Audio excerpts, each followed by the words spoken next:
Hello there, welcome! I'm codename Hawkhead, but you can just call me Hawkhead. Today, I'm going to be going into more depth about my latest video regarding Pokemon Ranger Guardian Signs.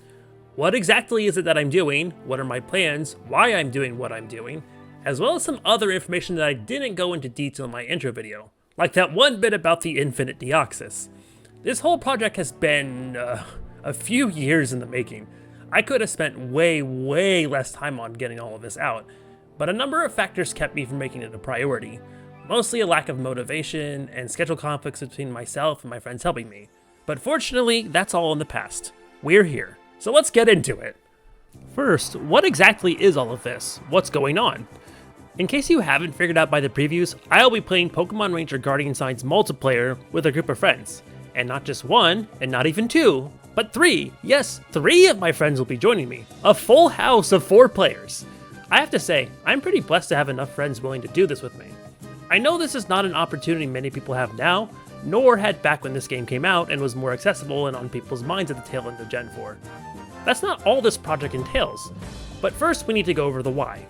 Why do this? And the answer to that is pretty simple. There is no playthrough of this game's multiplayer mode on the internet, with more than one player that is. I know, crazy. Well, not that crazy when you consider this game didn't sell as well as the other Pokemon games surrounding it, and recording DS footage was pretty hard back in the day. Heck, it kinda is still a little difficult. And once again, I am fortunate enough to have a capture system to be able to pull all of this off. So yes, I'm doing this because it doesn't exist on the internet, but I want it to exist. Because if I didn't have friends willing to play this with me, or didn't have a capture system, I know that I would want this to exist, so I could see what I had been missing out on for many years. And I'm sure there are other people out there who are just like me in that sense. Now, to go into more of the specifics, there are a few playthroughs of the past missions, but only one of them is complete, and none of them use friends. They're all one-player attempts. The one playthrough that's complete has a few catches. One, he's at the maximum style level of 99, when the mission has a suggested level of 50, and his support Pokemon is maxed out and best equipped to beat the boss.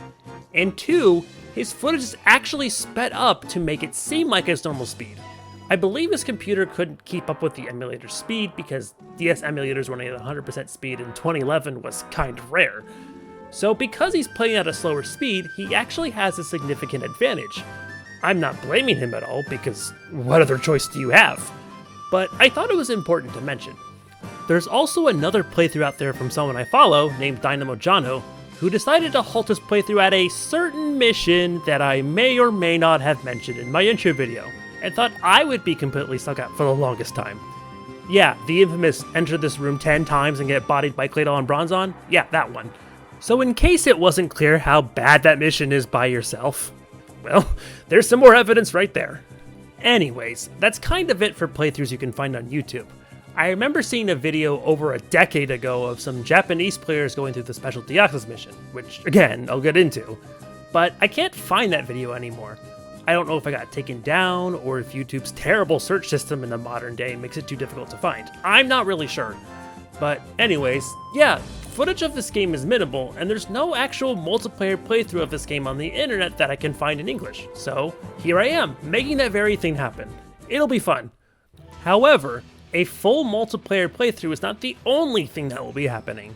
So my friends are really chaotic, and they know this, and they tried to convince me to do 2 different playthroughs. One where I play with them, complete with whatever shenanigans ensue, and one where I play all the missions by myself, trying to beat as many of them as I can by myself, while giving a more in-depth analysis of every little detail of every mission, what mons you can find, the best paths you can take, and how to beat the mission for anyone who's struggling.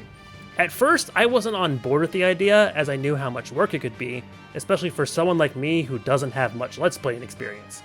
But after thinking about it more, and seeing multiple people in a few different comment sections talk about their experiences, I saw another opportunity. I decided that I didn't just want to do the world's first 4-player Guardian Signs Let's Play. I decided that doing a 1-player walkthrough would be almost as valuable to help people who don't have a friend to play with, but want to get to the end. So in that sense, I would also be putting out something else that doesn't exist. A proper walkthrough with commentary and tips and tricks and all of that. It might get a little messy the further I go into the game. But with my friends here, helping me clear harder missions separately and thus helping me level up more quickly, this shouldn't be too tedious of a process. After all, I've already completed all but 4 missions on my save file of 14 years at this point, and though that is a long time, it's not a gargantuan amount of playtime that I've accumulated. And knowing what I know now, I know how to grind more quickly and more efficiently, so I don't think this will be too much of a chore. So now you know that I'm doing a very extensive deep dive into everything this multiplayer has to offer. I was going to leave it at just that, but if I'm putting this much work into it, why stop there? Why not just do a let's play of the main story? And after thinking about it for a bit, I thought, sure, why the heck not? That wouldn't be hard for me anyways. And considering I haven't done a let's play in over 12 years, let alone finished one, I think this would be a good experience for me. The only part that's kinda iffy is that I'm jumping straight into the 3rd game and skipping the first 2, but I don't think it's too big of a deal. Now, to skip over some details that will come as the Let's Play slowly gets released, this Let's Play will be split into 5 parts. The first is the multiplayer playthrough, aka going through all the past missions with friends, the entire reason for this project in the first place.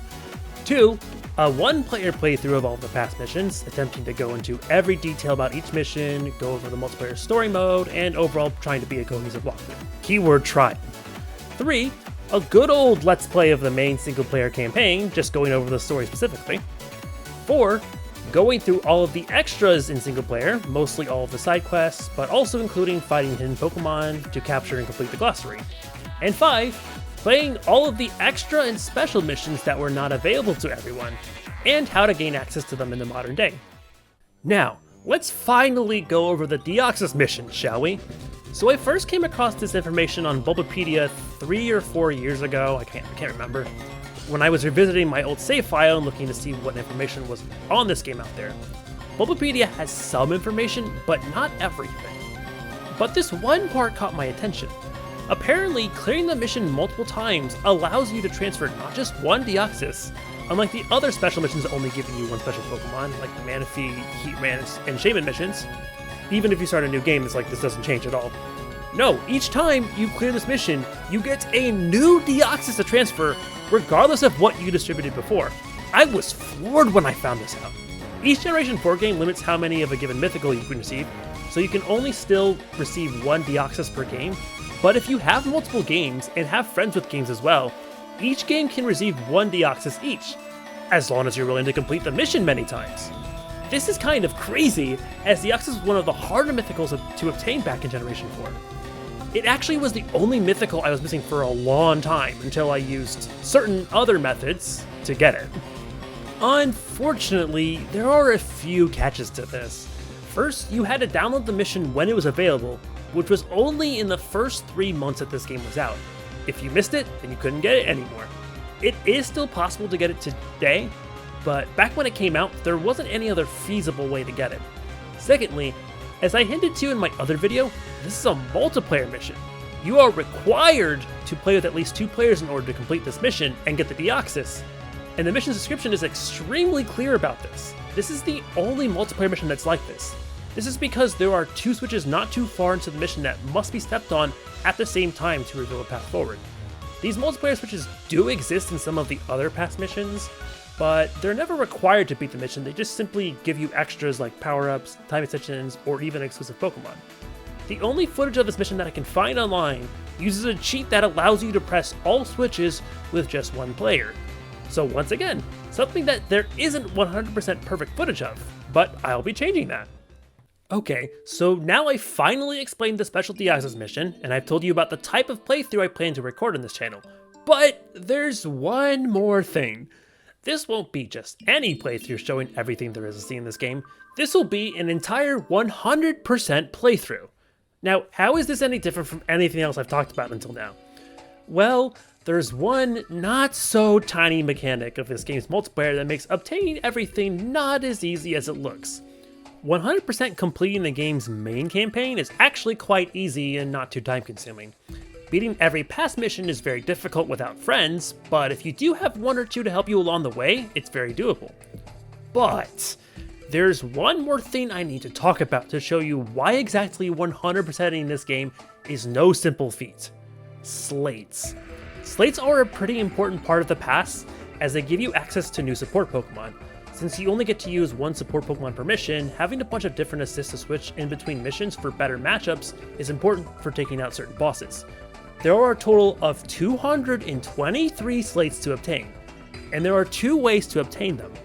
The first way is by capturing Pokemon that aren't a part of the mission's clear requirement, which are most stray Pokemon just running around. Each of them have a slight chance of dropping a slate. I want to say it's close to 40%, but I don't really know for sure.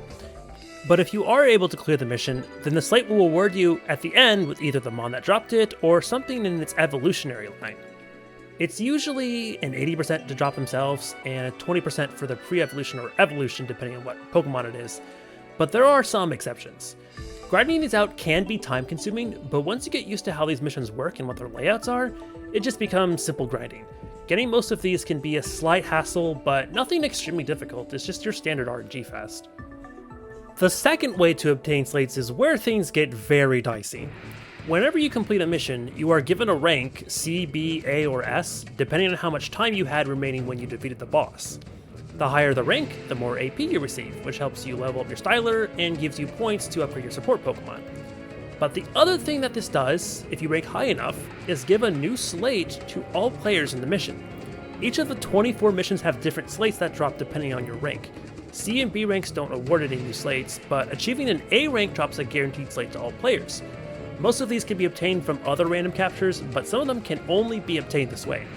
When you S rank a mission, however, there is a 90% chance that it will drop a specific slate that cannot be obtained anywhere else, with only a few exceptions. But 90%?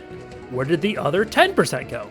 Well, whenever you S rank a mission, there's a 10% chance that the boss you just defeated will drop its slate. And in every single case, this is the only way to obtain this slate. So yeah, that means playing 24 different missions over and over again, trying to get a 10% chance at least one time each. And that's if you can even S-rank the mission. There are a few missions that are actually impossible to S-rank without a friend because of how time-consuming they are without help. So, it's gonna be a long grind. At least grinding each mission several times means that most other slates I will probably be able to obtain just automatically. I'm going to be doing my best to stream my attempts to obtain all the slates, whether it's by myself or with my friends. That way I have documented proof that I obtained all of them legitimately, as this is a monumental task that I'm sure very people have actually accomplished. But yes, there's more. There's one slate in particular that makes the others seem like a walk in the park. I won't spoil the details for now, but let's just say my friends and I will be playing the final mission many times, unless we are extremely lucky. But if we can get it, we'll be able to say we were the first people to get it live on camera. It'll give us quite the bragging rights. That's about everything I wanted to talk about before diving into this. I do want to throw out a few disclaimers though. I've actually already recorded a handful of parts of this Let's Play, if it wasn't obvious from the footage seen towards the end of my other video. Some of it was recorded as far back as a year ago, which was before I had re-recorded some lines in my last video. So if some things don't seem to make sense, like when I mentioned fighting the strategy guide for the first time, you'll know why. The biggest thing that changed was actually the number of friends I was going to do this with. I had actually slated my 2 friends, RAC7 and Expedition Hunter, to help me with this as far back as 2 years ago, but never considered who I could get for a 4th player. So yeah, I was actually originally only going to be doing this with 3 players. But our 4th player, Mr. Slime, was someone I didn't even consider adding until I started talking about this project with him. And I decided to ask for his help a little after the rest of us had already recorded the Forest Temple missions. I'm not really sure why I didn't think about bringing him onto this earlier, but fortunately we were able to make it all work out. Just know that he won't be joining us until right before the 2nd temple. Not that we needed his help for the 1st temple anyways. I do want to try and keep a consistent upload schedule. I don't want to promise anything because anything could change, but I want to try starting out with 2 uploads a week, Monday and Thursday, to start things off and get more parts out there, then slowly change to 1 upload a week on Thursday, once I feel that I have enough content out there. And I don't want to pressure myself too much to get so many parts out all the time, since this isn't something that's in high demand right now.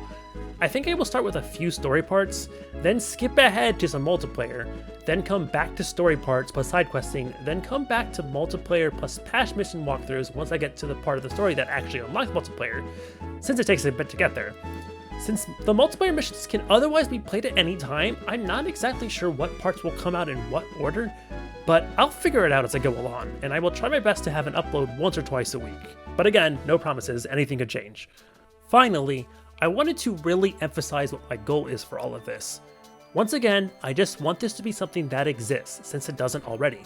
I don't really expect this to get a lot of views right away, though as I'm recording this, my first video blew up in the first day and somehow hit 600 views, which I was not at all expecting.